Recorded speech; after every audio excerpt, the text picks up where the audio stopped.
राम राम। मैं पंडित एस के मिश्र। यदि आप धन की प्राप्ति चाहते हैं, आप चाहते हैं कि आप दीर्घायु हो, आपके जीवन में कोई कष्ट न रहे, चाहे वो समस्या आर्थिक हो, मानसिक हो, शारीरिक हो, तो आज मैं जिस यक्षिणी साधना के बारे में जिक्र कर रहा हूँ, उसको करने के बाद आपकी समस्त इच्छाएं पूरी हो जाएंगी। आज हम सुर सुंदरी यक्षिणी साधना के विषय में चर्चा करेंगे। सुर सुंदरी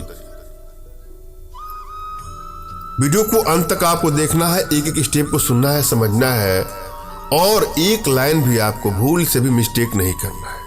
श्रद्धा भाव विश्वास के साथ अगर आप यह प्रयोग करेंगे तो आपको अवश्य ही सफलता मिलेगी।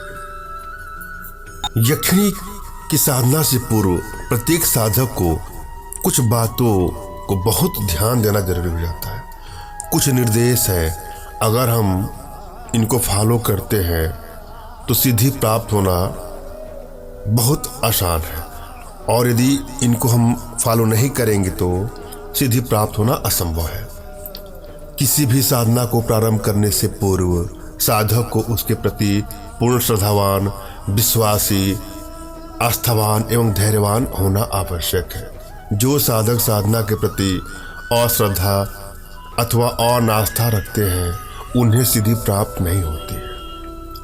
अतः साधक को चाहिए कि यदि किसी साधन के विषय में, किसी भी साधना के विषय में उनके मन में तनिक भी संदेह हो तो उसे करना कदापि प्रारंभ न करें। इसी प्रकार साधना काल में साधक का धैर्यवान होना परम आवश्यक है। जो साधक साधना में आने वाली कठिनाइयों के कारण अपना धैर्य तथा साहस छोड़ बैठते हैं, उन्हें भी सिद्धि प्राप्त नहीं होती है। अनेकों बार ऐसा भी सुना और देखा गया है कि साधना काल में आने वाली कठिनाइयों से विचलित हो जाने के कारण साधक को शारीरिक अथवा अन्य प्रकार की हानियां उठानी पड़ी है। अतः जब साधक में कठिनाइयों से लोहा लेने का साहस न हो, तब तक उसे किसी भी साधना में प्रवृत्त नहीं होना चाहिए।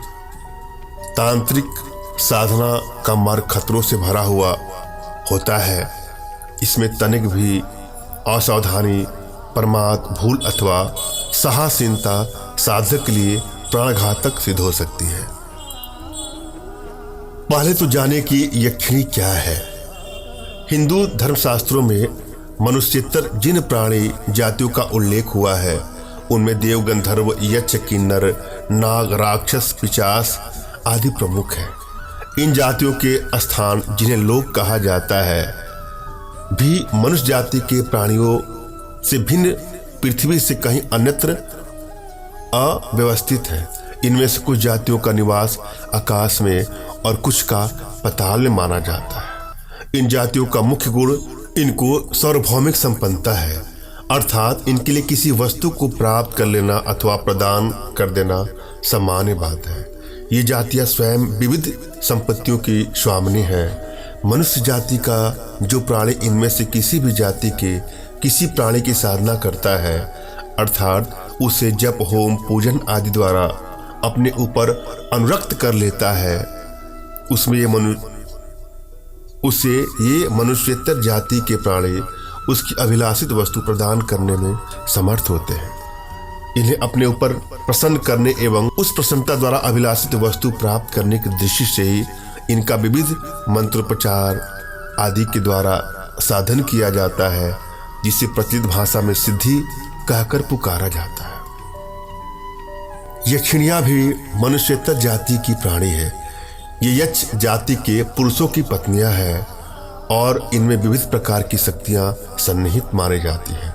विभिन्न नाम धारणी यक्षिणियां विभिन्न शक्तियों से संपन्न है। अतः विभिन्न कार्यों की सिद्धि एवं विभिन्न अभिलाषाओं की पूर्ति के लिए तंत्र शक्तियों द्वारा विभिन्न यक्षिणियों के साधन की क्रियाओं का आविष्कार किया गया है।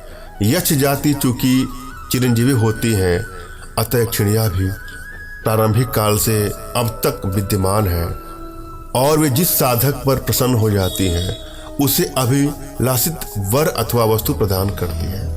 अब से कुछ 100 वर्ष भारतवर्ष में यक्ष पूजा का अत्यधिक प्रचलन था।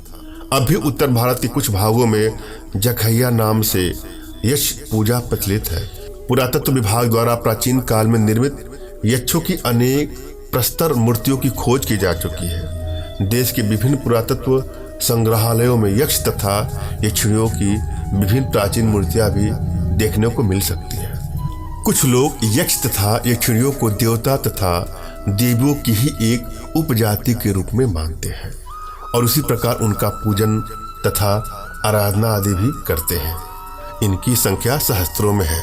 शास्त्रों के अनुसार यक्षिणी साधन की विधियों का वर्णन किया जाता है।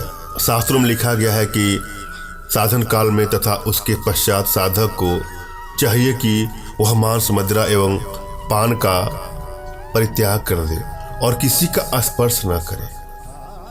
साधन काल में प्रतिदिन प्रातः काल नित्य कर्म से निवृत्त हो स्नान करके किसी एकांत स्थान में मृग चर्म पर बैठकर मंत्र का तब तक जप करे जब तक कि सिद्धि प्राप्त न हो। जिस यक्षिणी के साधन में जिस विधि का उल्लेख किया गया है उसी के अनुसार आचरण करना चाहिए।